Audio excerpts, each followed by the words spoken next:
नमस्कार, मैं नम्रता एक बार फिर से स्वागत करती हूँ आप सभी का आपके अपने खास कार्यक्रम बैक टू नेचर में। दर्शकों, इस कार्यक्रम में हम आपको बताते हैं कि कैसे आप अपने रोगों से छुटकारा पा सकते हैं, कैसे जो लंबे समय से रोग आपको परेशान कर रहे हैं उन्हें प्राकृतिक रूप से आप ठीक कर सकते हैं। अक्सर जब हम रोगग्रस्त होते हैं तो हम डॉक्टर्स के पास जाते हैं, उनसे दवाइयाँ लेते हैं और उन दवाइयों का सेवन करते हुए ही अपने आगे का जीवन यापन करते हैं। हम उन रोगों के पीछे का ना कारण जानने का प्रयास करते हैं और ना ही अपने दैनिक दिनचर्या में बदलाव लाते हैं, जिस वजह से वो रोग कभी भी दूर नहीं हो पाते। तो इस कार्यक्रम में हम आपको बताते हैं कि कैसे रोगों के कारणों पे काम करना है। इसी श्रृंखला में आज हम चर्चा करने वाले हैं स्पॉन्डिलोसिस पर।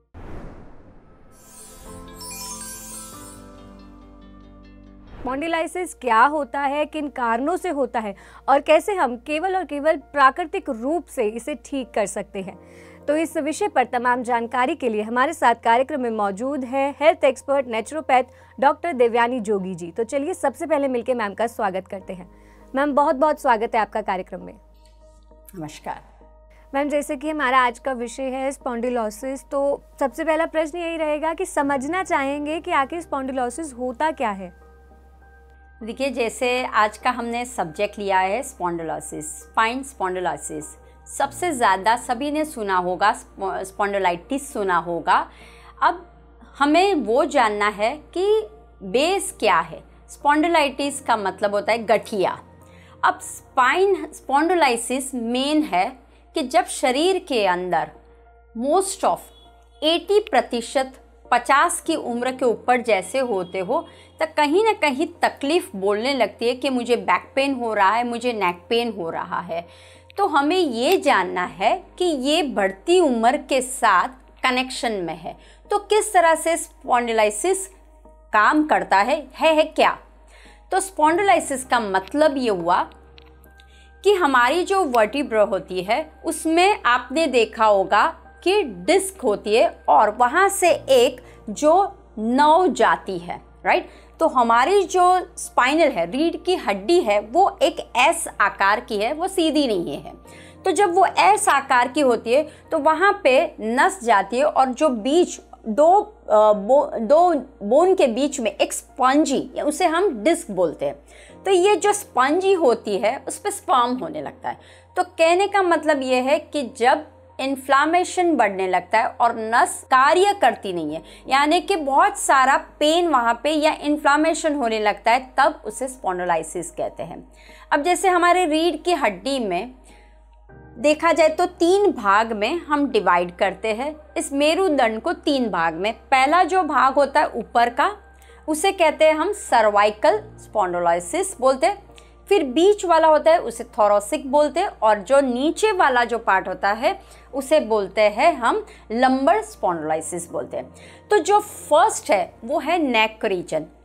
तो नेक रीजन यानी कि गर्दन में आपको कहीं ना कहीं दर्द का एहसास होता है।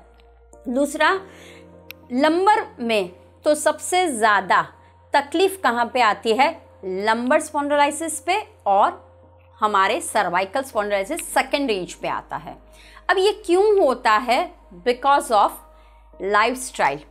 पोस्चर गलत होने के कारण जो हमारा मेरुदंड है वहाँ पे दबाव आता है और जो डिस्क है वो डिस्क बोन डीजनरेट होने लगता है। तो उसी की वजह से बहुत सारे पेन या शूटिंग पेन जो बोलते हैं वैसा आपको देखने को मिलता है।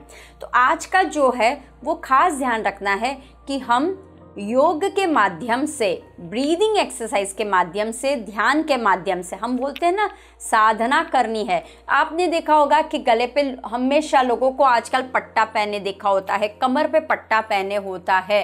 तो हम बोलते हैं अगर पट्टा ही पहनना है तो ध्यान का पट्टा पहनिए, अगर पट्टा ही पहनना है तो साधना का पट्टा पहन लीजिए। तो जैसे ही आप ध्यान साधना करते हैं तो धीरे धीरे ये जो डीजनरेट हुआ है या जो इन्फ्लामेशन हो गया है वो धीरे धीरे क्या होगा, आपका सॉल्व होगा। तो इसके लिए हमें पहले कॉजेस, सिम्टम्स क्या है और बाद में किस तरह से फूड हमें हेल्प करता है और किस तरह से योग साधना हमें हेल्प करती है। मैम, आपने 3 टाइप के स्पॉन्डिलोसिस यहाँ पे बताए हैं, तो क्या तीनों का सिम्टम एक ही होता है कि हमें दर्द होगा? इसके अलावा भी कोई सिम्टम्स हम देख सकते हैं इसमें?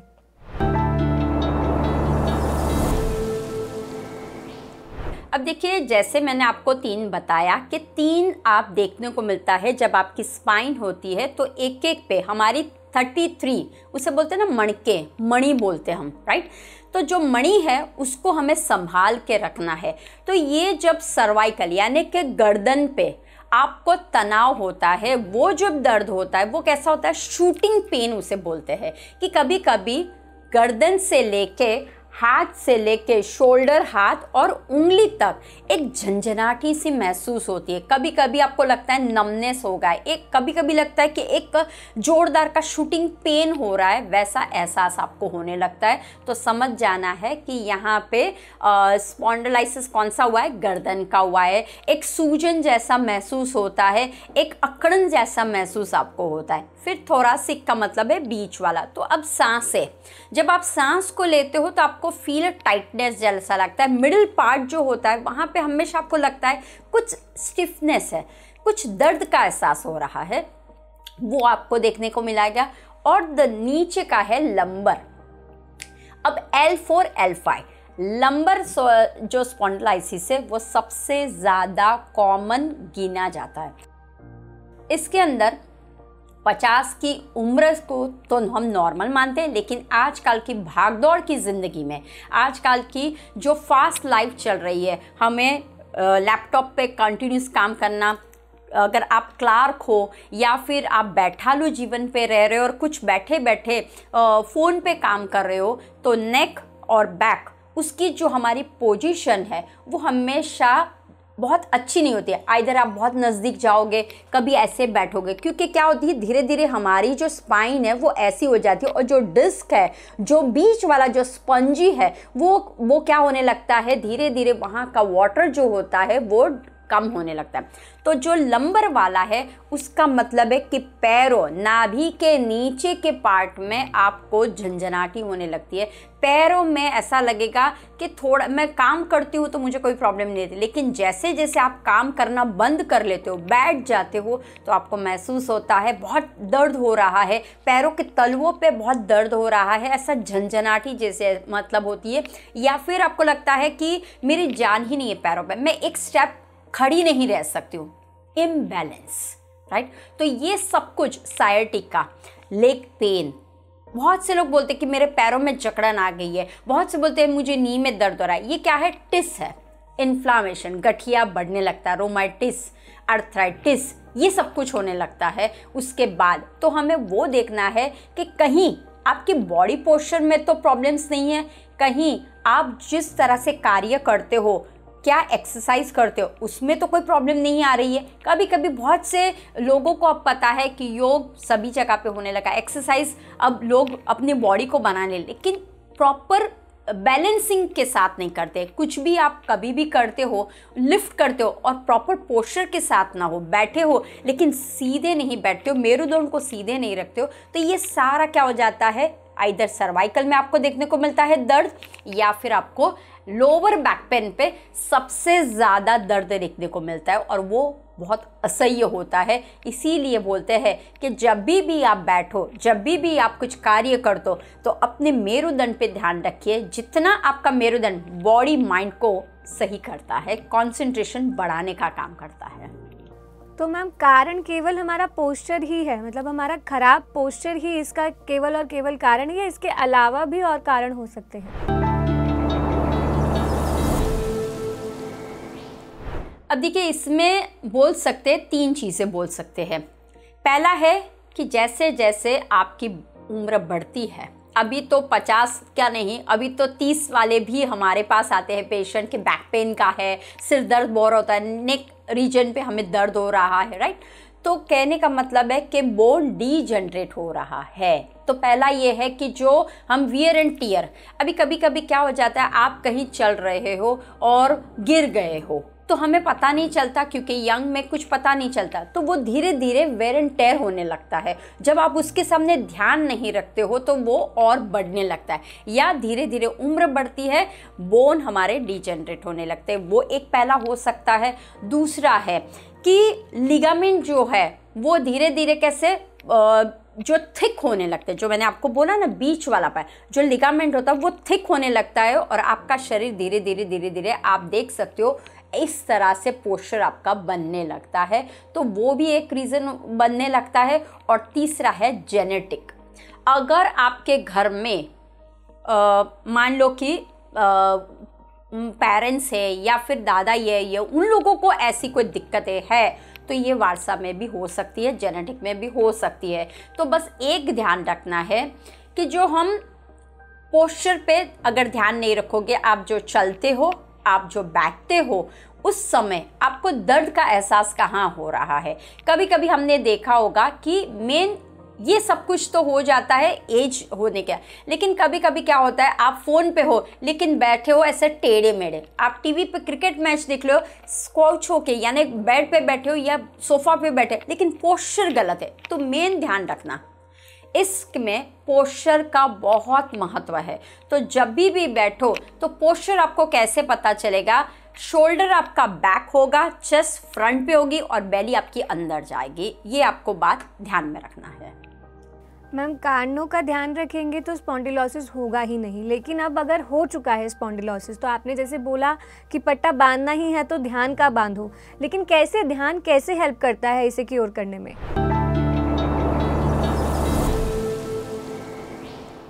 अब देखिए क्या है, ये ऑल्टरनेट थेरेपी में आता है। जैसे आप अगर नेचर क्योर की थेरेपी में जाते हो तो हम बोलते हैं कि इन्फ्लामेशन हुआ है तो हमें कैस्टर ऑयल, बोले एरंड का तेल की मसाज करनी चाहिए वेरी लाइटली, वो हो सकता है। फिर हम ये ऊपर वाला बोलते हैं जिंजर पैक लगाइए, वो होता है। हॉट एंड कोल्ड पैक लगाइए, वो आपको धीरे धीरे कम करने को काम करता है। रेस्टिंग कीजिए जब आपका इन्फ्लामेशन बहुत बढ़ गया है, जब आपको लग रहा है कि मेरा लिगामेंट टियर हो गया है या कुछ ऐसा लग रहा है कि डिस्क जनरेट हो रहा है या फिर वाटर कम होने लगा है, राइट। तो इस समय आप शांति से एक जगह पे बैठिए। अब बैठने का मतलब क्या हुआ? आंखें खोल के देखने की ज़रूरत नहीं है। हमारा शरीर बाहर भी है और अंदर है। ये जो दिख रहा है ना, वो आपका बाहर का शरीर है, लेकिन ये सब कुछ कहाँ पे हो रहा है? हमारे भीतर के शरीर में ऊर्जा कम हो जाती है। इसे क्या कहते हैं? वात पित्त कफ। तो हमें वात पित्त कफ और 5 एलिमेंट्स, ईश्वर ने पंच महाभूत से हमारा शरीर है, तो पंच महाभूत में हम इम्बैलेंस हो जाते हैं। तो उसको बैलेंस में करना है। तब क्या करें? तो जब बैलेंस अंदर से करना है या बाहर से करना है, वो हमें ध्यान रखना है। तो जब आप विजुलाइज करते हो कोई भी चीज़ को, आपको कंसंट्रेशन करना है। अर्जुन को बोला गया था तुम्हें सामने क्या दिखाई दे रहा है? उसने बोला मुझे सिर्फ मछली की आंख दिखाई दे रही है। तो ही तो वो सक्सेस हो पाया ना। किसी ने बोला ये, तो आपको पेन कहाँ पे हो रहा है उसका ट्रिगर पॉइंट देखिए। तो कैसे करोगे? आंखें खुले करके ट्रिगर करोगे? नहीं, जब आप आंखें बंद करते हो, और योग में एक मुद्रा है, वो मुद्रा जब आप करके करते हो और विजुलाइज करते हो तो हमारा बैलेंस होने लगता है। विजुलाइजेशन आप मेडिटेशन करते हो, यानी कि जिस जगह पे आपको दर्द का एहसास हो रहा है, खिंचाव लग रहा है, केवल राइट हैंड को नीचे रखिए और लेफ्ट के इस तरह से रखिए और नाभि के सामने रखिए। ये तो अभी मैंने आपको जस्ट बताया, लेकिन नाभि जब है हम क्लैप्स योर फिंगर्स करके रखते हैं, तो उसी तरह से अगर आप इस मुद्रा में रह के करते हो तो हमारे 5 एलिमेंट्स समान हो जाते हैं। 3 जो दोष हम बोलते हैं एनर्जी सोर्स है, वो भी बैलेंस हो जाते हैं। तो ध्यान विजुलाइज कीजिए कि मुझे किस जगह पे, कहाँ पे दर्द हो रहा है, कहाँ पे मुझे पेन हो रहा है या स्ट्रेस हो रहा है। जब आप विजुलाइज करते हो और एक ट्रिगर की सांस वहाँ पे लेते हो, सांस छोड़ते हो, तो आंख बंद करते हो, तो 80% तो हमारा वहीं पे सॉल्यूशन हो जाता है। ये आंखें जो खुली रखते हैं ना, तब 20% प्रॉब्लम्स हमें ये आंखें खुली कर, तब आप जब इलाज करते हो तो 20% ही मिलता है। लेकिन जब हम ध्यान करते हैं, साधना करते हैं, तो 80% आपकी बीमारी आप खुद सॉल्व कर सकते हो। एक विजुलाइज मेडिटेशन कीजिए, एक कंसंट्रेशन मेडिटेशन कीजिए, एक माइंडफुलनेस का मेडिटेशन कीजिए और भीतर पे अफर्मेशन डालिए, मैं स्वस्थ हो गया हूँ और मेरी जो स्पाइनल कॉर्ड है, मेरा जो रीढ़ की हड्डी है, मेरा जो मेरुदंड है, जो जिस पे प्रॉब्लम्स मुझे दिख रहे हैं, वो स्वॉलन हो गया है या फिर इसमें इन्फ्लाम हो गया है, वो उसका इम्बैलेंस हो गया है, वियर टेयर हो गया है, वो सारा अब ठीक हो रहा है। मैं वापस अच्छी तरह से हो गया हूँ, मैं हेल्दी हो चुका हूँ और मैं देख सकता हूँ या मैं देख सकती हूँ मैं वापस जैसी पहले थी वैसे ही हो गई हूँ। तो बॉडी और माइंड को जब आप स्थिरता के साथ करते हो, कंसंट्रेशन के साथ करते हो, तो आप खुद देख सकते हो आपकी बॉडी के भीतर से भी एक आवाज़ निकलती है, उसको सुनने की कोशिश करनी है। मैम, ध्यान के माध्यम से कैसे ठीक करना है तो आपने बताया, लेकिन आपने अभी बोला था कि हम अगर रॉन्ग एक्सरसाइज करते हैं तो भी ये समस्या हो सकती है। तो यहाँ पे आपसे कुछ ऐसे योग आसन जानना चाहूँगी जो हम स्पॉन्डिलोसिस को दूर करने के लिए कर सकते हैं, और अगर कोई ऐसे आसन है जो हमें नहीं करने चाहिए तो मैम वो भी जानना चाहेंगे। अब देखिए, इसमें हमारे बैक पे तो हमें क्या करना है, बैकवर्ड पे ज़्यादा ध्यान रखना है। जैसे ही आप बहुत ही पोस्चर इनवर्ड करते हो यानी फॉरवर्ड बेंडिंग करते हो तो क्या होगा, इस तरह से डिस्क आपकी जो बीच वाला है वो बाहर निकल जाता है, और यहाँ पे जो नर्व है आपने अगर बाहर दिखा कि येलो कलर जैसा आपको मार्किंग में दिखा देता है, तो वो जो नर्व है उस पर दबाव आता है कंटिन्यूस। अगर आप ऐसे बैठे रहोगे तो क्या होगा, खिंचाव आएगा। तो इसको हमें करना है तो बैकवर्ड बेंडिंग करनी है। अब देखिए, जब भी आप योग आसन करते हो तो फ्लेक्सिबिलिटी सूक्ष्म क्रिया पहले करनी होती है। तो वो सूक्ष्म क्रिया क्या है, नेक को अप किया, नेक को डाउन किया, साइड पे किया, लेफ्ट साइड किया, फिर ट्विस्टिंग योर बॉडी किया। तो वो सूक्ष्म क्रिया पहले सांसों के साथ कर लेनी होती है। और अब सूक्ष्म क्रिया हो गई, अब उसके बाद करना है तो सबसे पहला है भुजंगासन, उसे बोलते हैं कोबरा पोजीशन। जैसे सर्प कैसे होता है, सर्प का फेन होता है, वैसे ही आपको उठाना है, शरीर को लिफ्ट करना है। भुजंगासन है, फिर है सेतुबंधासन, ब्रिज पोजीशन बोलते हैं। उसमें भी आपको क्या है, पूरी स्पाइन पे उस पर कॉन्सेंट्रेशन होता है। उसके बाद आता है कि हम फिश पोजीशन यानी कि मत्स्य पोजीशन जैसे कर सकते हैं कि बैंड भी करना है, लेकिन पूरा ध्यान हमारे कॉन्सेंट्रेशन कैसे रहता है, स्पाइन के ऊपर रहता है। तो वो ध्यान आपको रखना है कि जिसमें मेरी फॉरवर्ड बेंडिंग, या फिर एक आता है पर्वतासन, माउंटेन पोजीशन उसे बोलते हैं, राइट। तो उसमें क्या है, इन्वर्टेड वी शेप हो जाती है। तो यहाँ से इस तरह से पोजीशन है, तो यहाँ से हम एक्सटेंड करते हैं, स्पाइन को सीधा नीचे लेके जाते हैं और यहाँ से स्पाइन नीचे खींचती है। तो दोनों पे हम इस तरह से इन्वर्टेड वी कर देते हैं। तो जब आप बैकवर्ड बेंडिंग के पोजीशन में करते हो तो आप लोगों को सबसे ज़्यादा इसका फायदा मिलता है। लेकिन खास ध्यान रखना, जब भी योग करते हो, आसन करते हो, तब एक नियम है, आंखें बंद करके भीतर में जाके ध्यान के माध्यम से योग करना है। अगर आप बाहर देखते रहोगे तो हमें तो 20% मिलेगा, और सांसों के साथ करना है। जैसे आप भुजंग आसन करते हो, एग्जांपल देती हूँ, तो आप लाई डाउन हो, ऑन योर बैक पे लाई डाउन हो, टमी पे लाई डाउन हो, और धीरे धीरे हाथ के माध्यम से जब आप उठते हो तो सांस को लेते आपको बॉडी को लिफ्ट करना है, उठाना है, और धीरे धीरे सांस को, जितना आप सांस की जो गति है ना उसको धीरे धीरे धीरे कीजिए, लीजिए। जैसे कि मैंने बोला, लीजिए 4 के रेशियो में और छोड़िए 8 के रेशियो में। इस तरह से आपको नीचे जाना है। उसी तरह आपने बचपन में देखा होगा कि गार्डन में हम इस तरह से कभी कभी बैठते थे, उसे हम बोलते हैं मकरासन, जो क्रोकोडाइल पोजीशन होता है। दिस इज द बेस्ट आसन है कि जैसे गार्डन में बैठे हो और ऐसे पप्पू की तरह बैठे हो, और ऐसे ही बैठे बैठे पैरों का मूवमेंट कर रहे हो, पैरों को हम अप एंड डाउन कर रहे हो, राइट। तो ये जो मकरासन में जो हम कर रहे हैं ना, वो भी अगर आप बैठे बैठे घर पे भी बेली के सो जाइए और इस तरह से कर रही है, तो क्या होगा, आप जो पूरे दिन आपका जो थकान है, पूरे दिन जो आपके जो कार्य है जो आपने किया था, उसमें आपको फ़ायदा ज़रूर मिलेगा। क्योंकि हम पूरे दिन ऐसे बैठे, कभी पूरे दिन ऐसे बैंड होके बैकवर्ड पे कभी काम नहीं करते। जब भी आप करते हो ऐसे फॉरवर्ड में ही काम करते हो। तो फिर जब आप सुबह 1 घंटा 45 मिनट्स आपके लिए रखिए, ध्यान के माध्यम से, योग के माध्यम से और सांसों के माध्यम से, जब आप तीनों का समन्वय करते हो तो ये जो हम बेल्ट पहनते हैं ना, वो बेल्ट पहनने की ज़रूरत नहीं पड़ेगी। मैम, क्या स्पॉन्डिलोसिस में हमें अपने खान पान का भी ध्यान रखना होता है? क्या कुछ विशेष खान पान है जिससे हम इस समस्या से निजात पा सकते हैं? अब देखिए, खान पीन तो बहुत अगत्य का है। जितना आप फ्रूट और वेजिटेबल का कंज्यूम करोगे, जैसे कि अगर मैं आपको बोलूं कि हर्ब्स में आपके घर पे जिंजर, अदरक फिर हल्दी, ये 2 आपके पास हमेशा अवेलेबल रहते हैं, उसका इस्तेमाल कीजिए। सिनेमन, तज पाउडर, इसका इस्तेमाल, जो आप पानी पीते हो या फिर आप कुछ शरबत बना रहे हो या नींबू पानी बना रहे हो तो उसमें इसका अर्क डाल दीजिए।